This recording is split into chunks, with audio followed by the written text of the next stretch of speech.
Welcome back. Scientists have identified a new mutation of the Omicron variant. It is spreading quickly in India, and there have been some cases reported here in the U.S.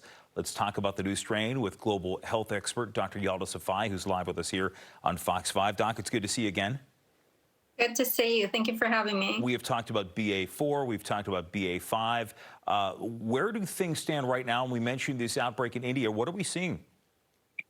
Okay, so what we know right now that the most dominant strain out there is the BA5, and how this one's a little bit different from the other ones is that it's mutated to a point where it's now immune to the antibodies that we have naturally created from getting the vaccine or from naturally getting the virus. So we're going to have to come up with a new vaccine and a new way to find coverage for this virus. I've heard it described as a ninja vaccine just because of how it seems resistant to antibodies and so many other precautions we might take along the way. But when it comes to getting those newer vaccines, while we are aware that a lot of these drug makers are in the process of testing and submitting those for approval, it is still a long process. Yes, of course. But listen, this is a virus that's going to keep mutating. We've seen it with the flu before, and we've taken account that the virus mutates every year. So every year that we come up with a new vaccine for the flu, we take into account that it's going to mutate. So it's going to be the same with the coronavirus. It is not going to stop mutating. It is a virus, and we've seen already. We've had many variants in the past 2 years. So we're just going to have to keep making new vaccines and taking into account that the virus is going to mutate every year. You mentioned the flu, and of course, we always see a little tweaking of the yearly flu vaccine that most Americans, most people decide to submit themselves to receive.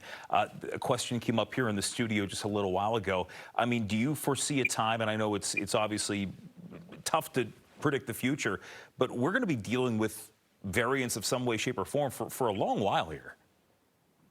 Yes, of course. Like I said, it's exactly like the flu. The flu's been around for years now, and it's been mutating every single year. So I anticipate it's going to be the same thing with the coronavirus. It acts very similarly to the flu, and it is a virus, so it does mutate. So yes, I'm guessing we have a long battle ahead of us. And when we talk about boosters, which has been, there was a whole rollout of Americans getting one booster, and, there's been an emphasis on certain populations getting that second one.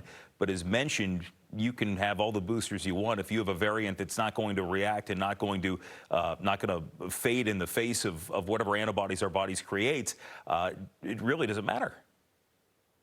I mean, that is true. We've taken into account all the mutations that we could and made vaccines that will correspond to those. But I mean, this is a new virus. We're going to keep learning more and more about it. And what we have to do at this point is figure out what's right for us. If we are immunocompromised, we don't want to take the risk of not getting the vaccine, right? So we just have to figure out what's right for us. And if we think we should get the vaccine to protect ourselves, we should. But, it's going to keep mutating, and we're going to just come up with new vaccines along the way. Yeah. It's up to us to decide whether we want to take it or not. Dr. Yalda Safai, good to see you again. Thank you very much for the perspective. Thank you so much. Thank you.